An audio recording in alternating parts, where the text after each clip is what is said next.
Bah, Même si peut-être. Hein. vous soutenez les opérations militaires, FARDC, l'armée ougandaise. Prior. Merci Allez, de rendre on l'antenne. écoute ceci. C'est justement les nouvelles épées de Céline Banza sorties il y a déjà une semaine. C'était les vendredis derniers. D'ailleurs, elle fait aussi partie de nos invités de ce soir. On découvre ensemble parce que moi j'ai vraiment hâte. Jusqu'à là, je n'ai pas encore suivi les clips en intégralité. D'ailleurs, c'est un clip aussi à consommer à sa modération parce que c'est déjà disponible sur les différentes plateformes digitales de téléchargement. Allez, je veux découvrir avec vous.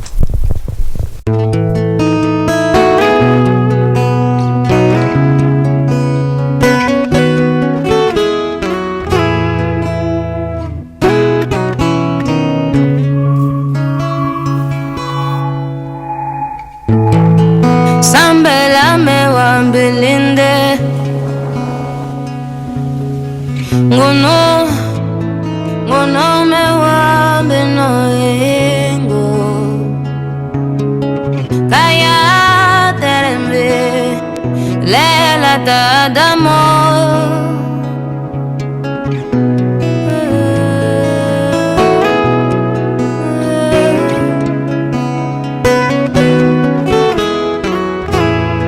Sambela me wambilinde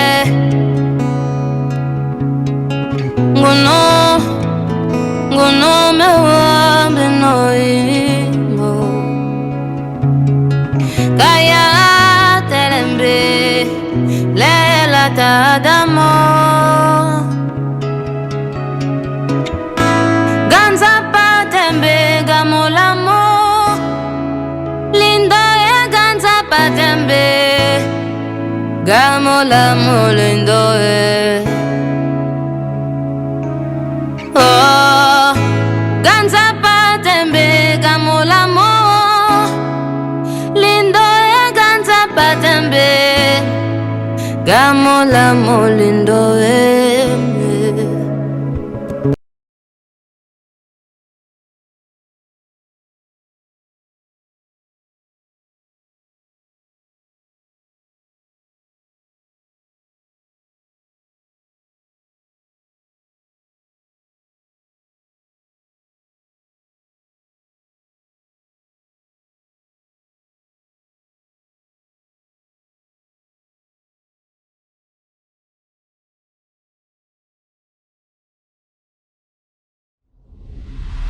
Audio Jungle.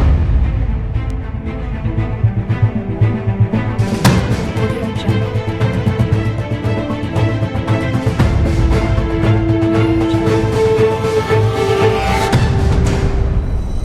Audio Jungle.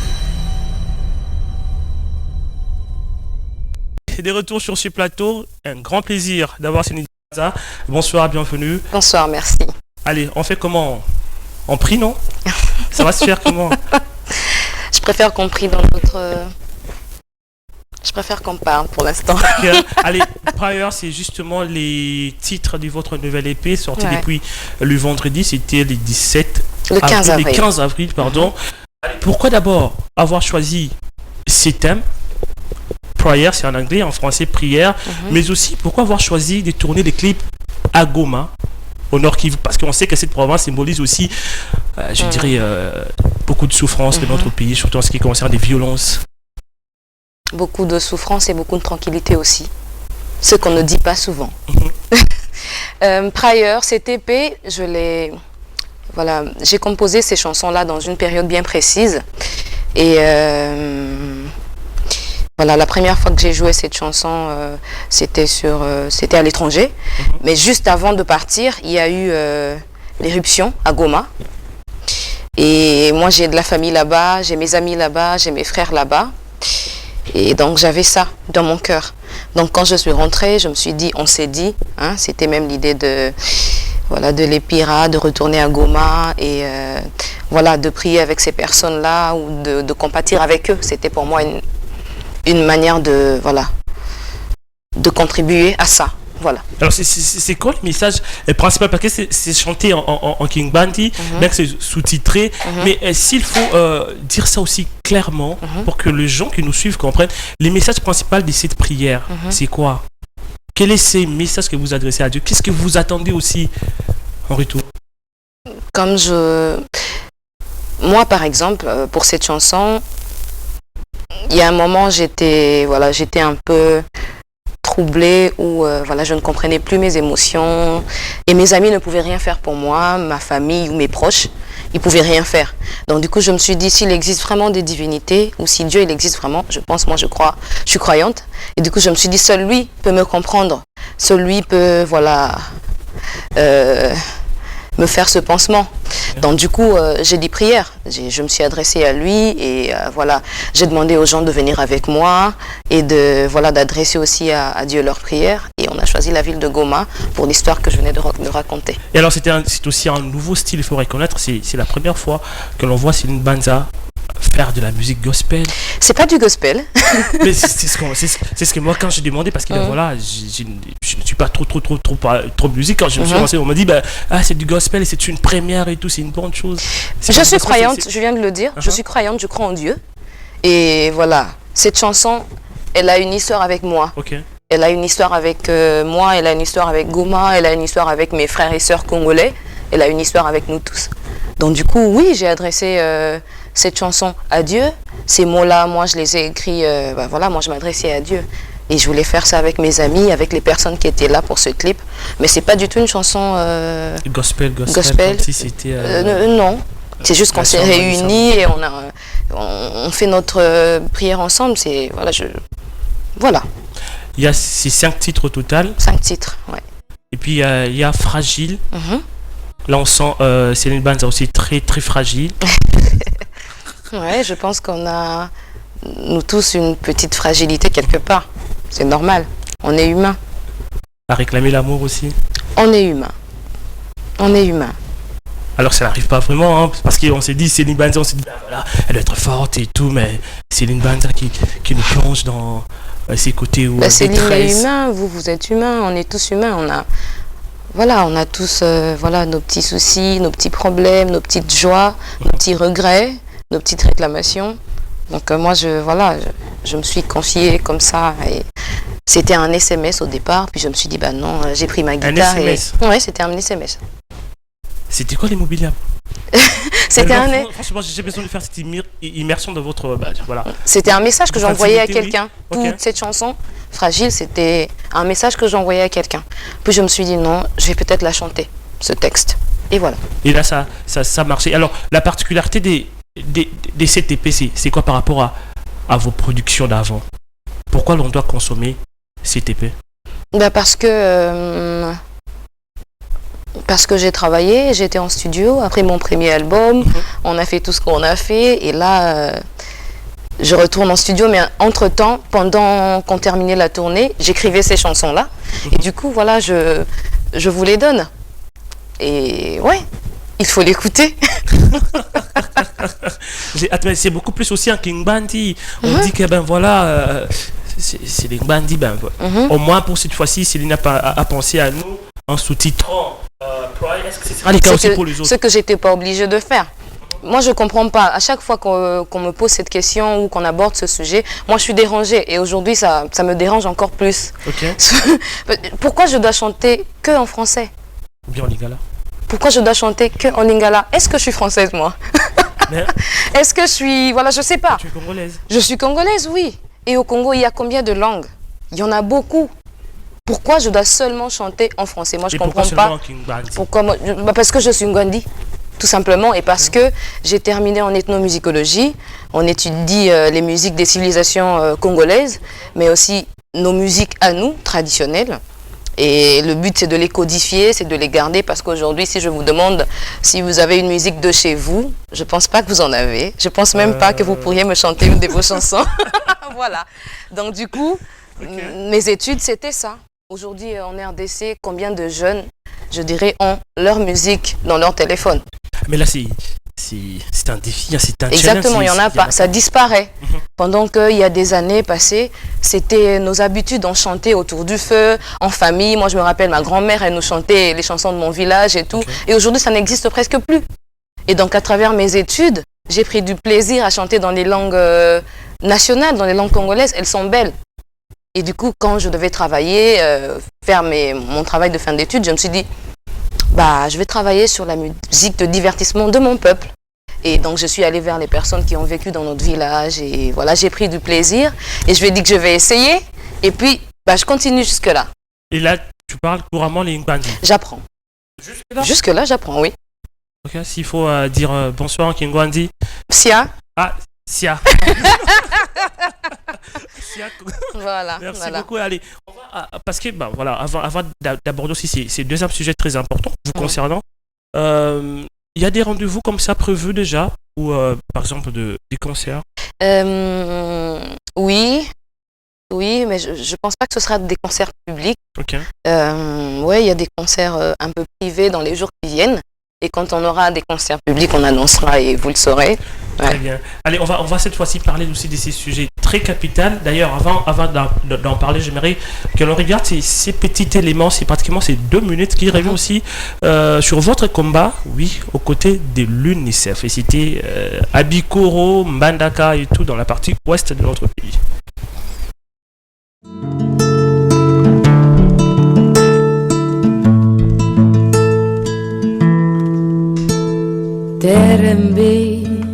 Terembe Nido Tiwele Terembe. Et là, nous sommes à l'Équateur, précisément dans la ville de Mbandaka. Nous sommes arrivés ici pour mener une campagne sur l'autonomisation de la jeune fille avec l'UNICEF. Les filles d'abord, ma voix et notre voix. Donc on a eu à partager, on a eu à avoir des moments très forts avec les mamans et les jeunes filles. C'était des sujets vraiment très intéressants. Il y a eu beaucoup de retours, hein? Il y a eu beaucoup d'amusement aussi.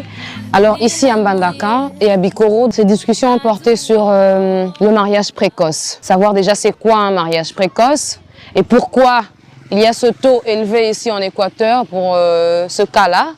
On a eu donc à échanger, à trouver d'abord les causes, le manque de scolarisation, il y a aussi le manque de structure.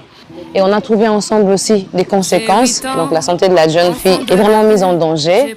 Mais il y a aussi les abus, les violences sexuelles. Voilà, ensemble on a trouvé aussi des pistes de solutions. Et donc il faudra que la jeune fille ait le droit de grandir. Et mon petit conseil pour la jeunesse congolaise entière, c'est que les jeunes filles, cette campagne c'est pour nous en fait. On ne peut pas se limiter à notre corps, on ne peut pas se limiter aux difficultés qu'il y a dans notre pays. Il y a mieux que ça. On doit se construire des objectifs en tant que femme, en tant que jeune fille. L'UNICEF est aujourd'hui là avec nous, ils nous accompagnent dans cette campagne et tout, mais ils ne seront pas toujours là. Donc le combat, c'est d'abord nous-mêmes. Ça commence à la maison, avec les parents, et ensuite c'est nous-mêmes, jeunes filles, jeunes femmes. C'est ensemble qu'on doit lutter contre ces mariages précoces. J'ai 8 ans, enfant de la rue. J'ai pourtant une famille qui ne m'a jamais déçu. Je trouve sur le pavé. En 2019, les prix Découverte RFI vous a été décerné. 2 ans après, c'est justement Céline Banza nommée ambassadrice de l'UNICEF. Comment vous vivez justement le stress de la musique, le stress d'être aussi ambassadrice de l'UNICEF? La RPC, on parle de sa jeunesse. À chaque fois, moi, je suis surprise.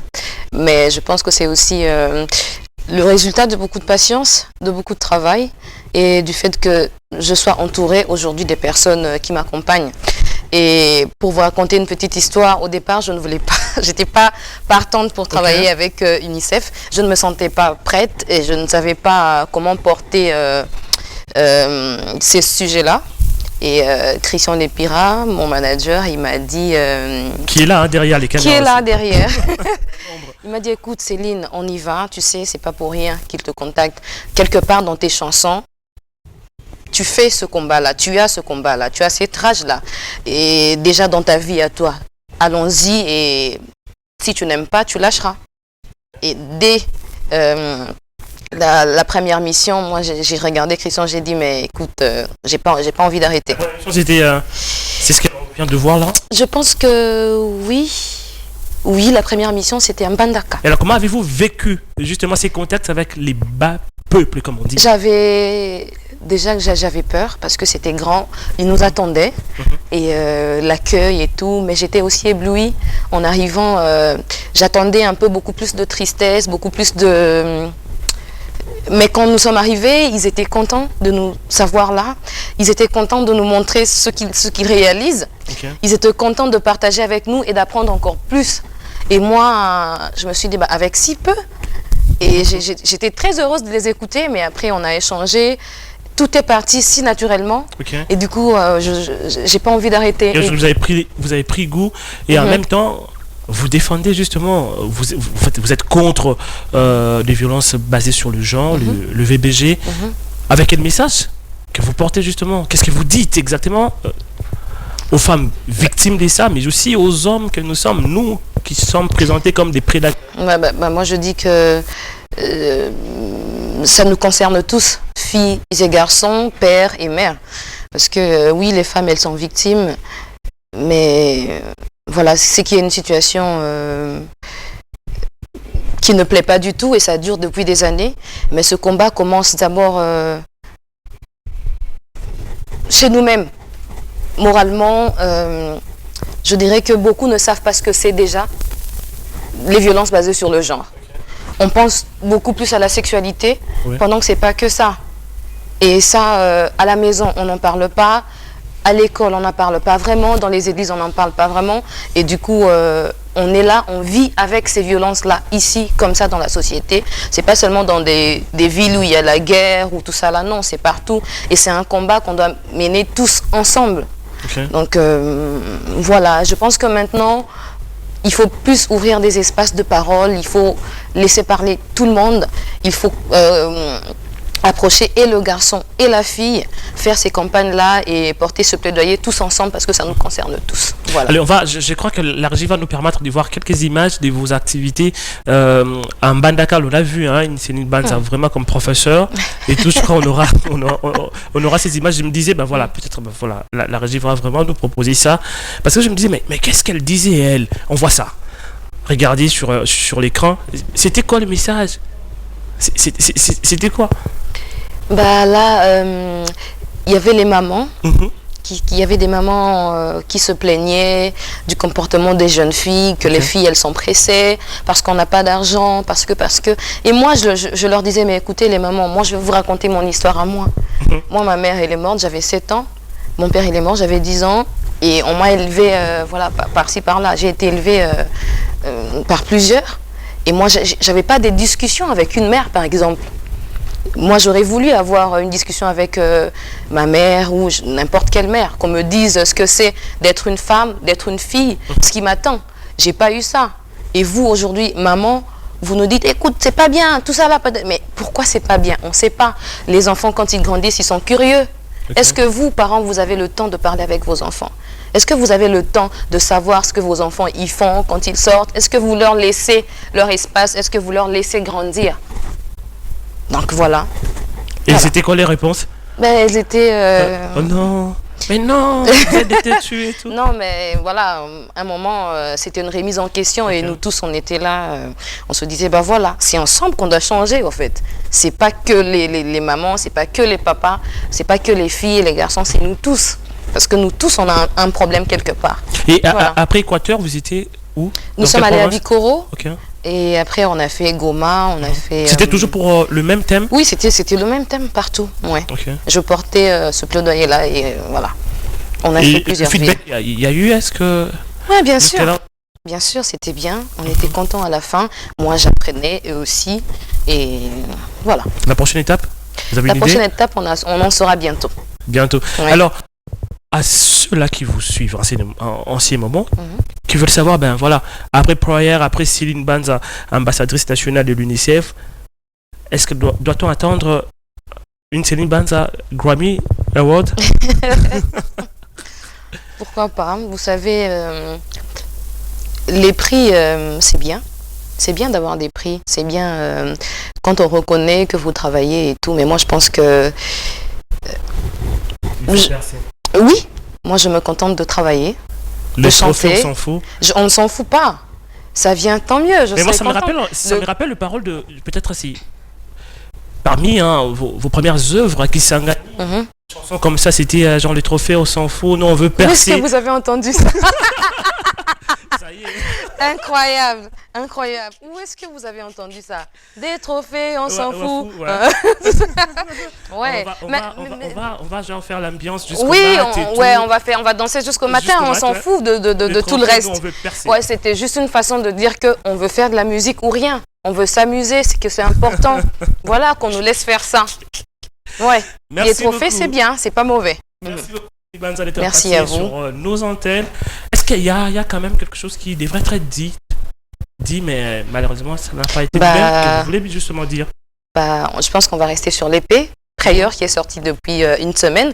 Bah, moi, j'ai demandé à mes fans, aux personnes qui me découvrent, d'aller écouter, d'aller télécharger l'épée sur toutes les plateformes de téléchargement et qu'ils nous fassent leur retour. Voilà. Merci beaucoup, Céline Banza. Allez, on va encore une fois de plus déguster Prayer. Oui, sorti depuis aujourd'hui une semaine déjà. C'était le 15.